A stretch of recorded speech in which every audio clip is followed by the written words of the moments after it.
சரியா பாகம்ட்டாரா?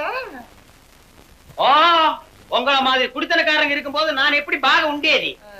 தம்பிங்கடா, இந்த எழுத்துக்கடையில போய் 10 பைசாக்கு பொடி இருந்தா வேண்டாம். ரத்னமா பட்டணமா கருப்பா வெள்ளையா? மூக்குக்குள்ள போடணும் ஏதோ ஒரு பொடிட. துட்டுக்குள் சாமி. என்கிட்ட துட்டு இருந்தா உங்ககிட்ட கேட்பானா? அட்ஜஸ்ட் பண்ணி வாங்கிட்டு வாடா. பொடி வாங்க போறேன். அவன் ஒண்ணு பொடி வாங்க வரல. பின்ன எதுக்கு வந்திருக்கான்? வீடு காலி பண்ணணும். ஏன் சொந்த வீட்டுல தானே இருக்கீங்க, ஏன் காலி பண்ணணும்? நான் ஒண்ணும் காலி பண்ண வேண்டியது இல்ல, நீங்க காலி பண்ணணும். வீடு வசதியா தானே இருக்கு, ஏன் காலி பண்ணணும்? இந்த வீட்டை நான் விற்க போறேன். அப்படியா? நீங்க வீட்டை விக்கிற போது சொல்லுங்க, யார் இந்த வீட்டை வாங்குறாங்களோ அவங்க கிட்ட நாங்க வாடகை கொடுப்போம். என்ன செட்டியார், எப்ப வந்தீங்க? Good morning sir. ஏய் வின்சன், என்னடா இது லுங்கி கம்பல்லாம்? இவனை தெரியுமா? தெரியுமாவா? எங்க ஆபீஸ்ல பியூன் சார் இவன். இங்க எங்கடா வந்த? இந்த ஐயா இந்த வீட்டுக்கு வழி கேட்டாரு, கூட்டியாந்து விட்டேன். நான் வரேன் சார். என்னது என் வீட்டுக்கு நான் வழி கேட்டனா?